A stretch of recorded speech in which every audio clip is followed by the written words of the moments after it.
Каждая постановка оперы «Нюргун Ботор», она знаменует собой новый этап развития музыкального искусства Якутии и, конечно же, театра, оперы, балета. Вообще история нашего театра, она началась как раз-таки с постановки музыкальной драмы «Нюргун Ботор», из которой уже потом впоследствии выросла опера. Наш театр, как старейший театр Дальнего Востока, ставит, конечно же, классику. Это мировая, русская классика. Но именно национальное направление, поскольку мы национальная республика, является таким магистральным стержнем, на котором как раз-таки основывается вообще развитие профессионального искусства. Сегодня мы представляем уже 6-ю постановку. И, конечно же, у нас большие ожидания к постановке, которая знаменует собой вообще завершение года культурного наследия, года столетия со дня образования якутской автономии. В этом спектакле участвует театр эпоса «Аланхо». И театр этот как бы дает такой камертон с горловым пением, форшлагами. И на стыке вот академической музыки и мелоса народа Сахан оно дает такой интересный эффект.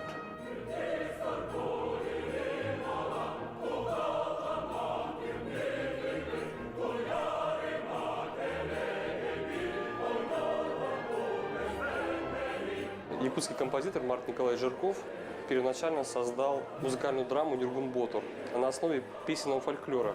Он изучал творчество аланхасутов, которые владеют древним приемом пения калыгах. Калыгах – это прием, основан на горловом пении, и мелодии, они богаты мелизмами и различными интервалами, и он как бы появляется за счет вибрации.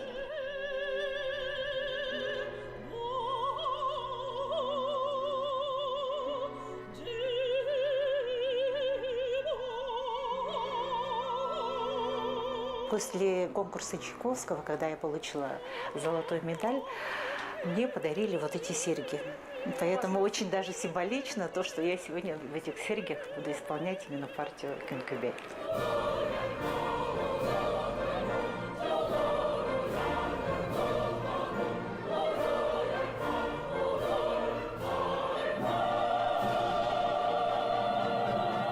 Это такое нагрудное украшение, и я его специально удлинила, практически оно длиной до щиколот, и имеет и сзади подвеску, и спереди. И это одно из самых красивых наших украшений. Я решила, что оно должно быть таким неким апофеозом.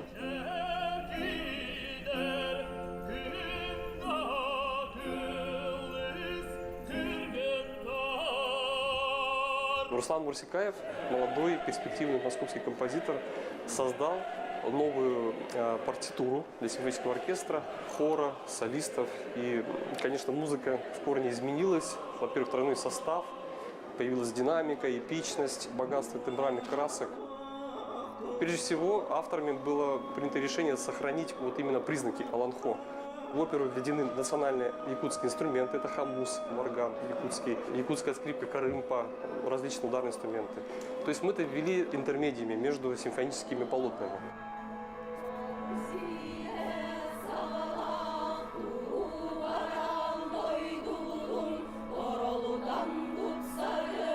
Это большая была сложность, именно академическое оперное пение с нашей якутской национальной манерой кылыгах. Сам текст, он старинный. Там есть даже некоторые слова, которые я, например, не понимала до приступления к изучению этого материала. Солнце у нас, получается, божество, и то, что показывали лошади, это тоже у нас считается божеством. А также преклонение перед Айлга – это природа.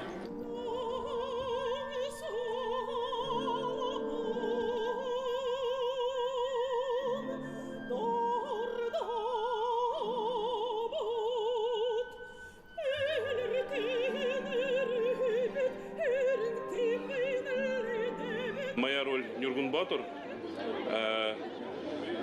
является символом, воином, защитником своей родины и борющегося со злым вражескими силами ради добра и мира. Знак Солнца – это знак мира, добра, тепла и самого-самого, всего самого прекрасного.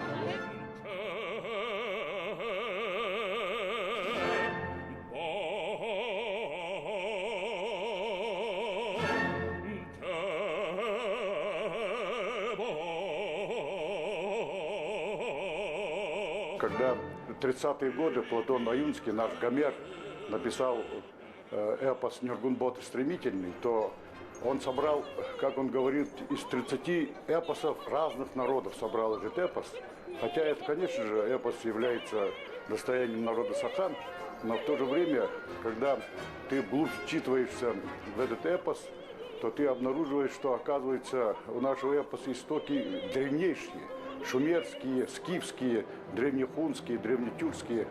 И поэтому, конечно же, оно дает такое, как бы, с одной стороны, глубину, и в то же время широту, и потом эпос наш это космический, это космизм. В сценографии как раз есть попытка сформулировать и показать, выразить вот именно три мира: верхний, средний, нижний мир. Люди среднего мира попадают в беду, и Абасы называется, вот духи, злые силы нижнего мира пытаются этот средний мир расстроить. К ним приходят люди верхнего мира, богатырь верхнего мира, и он помогает для того, чтобы освободились от злых сил.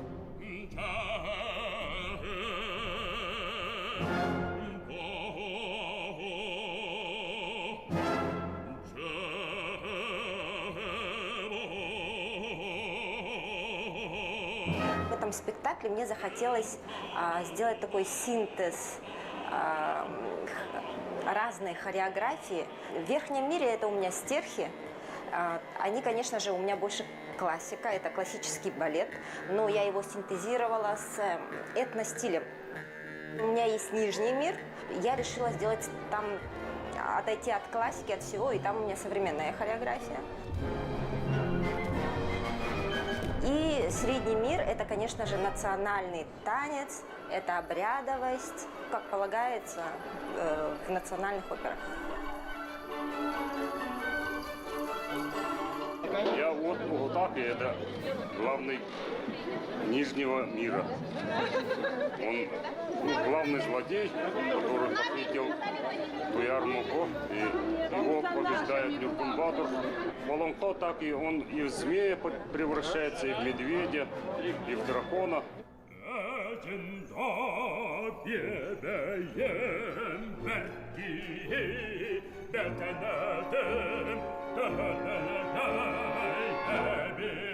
В нашей философии есть такое понятие три души: материнская душа, земная душа и душа воздушная называется. И вот в этом эпосе главное, наступает момент, когда войска, богатыри идут спасать душу красавицы Туярмуко, именно душу. Вот это очень важно. В этом спектакле есть такой момент, когда удаганки, шаманки отдают главному герою, богатырю, волшебную плеть, которая может сокрушать все, как молния. И таким образом из злых сил Нижнего мира спасается душа Туярмуко, красавица.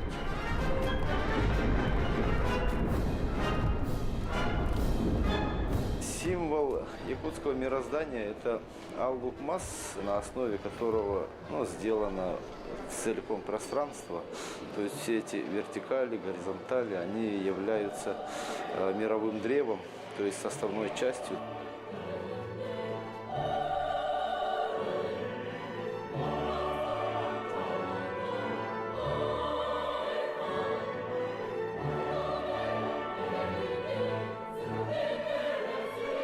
В нашем эпосе и в опере говорится о том, что люди с солнечными поводьями за спиной – это солнцепоклонники, поскольку люди считают, что люди спустились с верхнего мира, заселились в среднем мире, и поэтому они именно солнечными поводьями за спиной.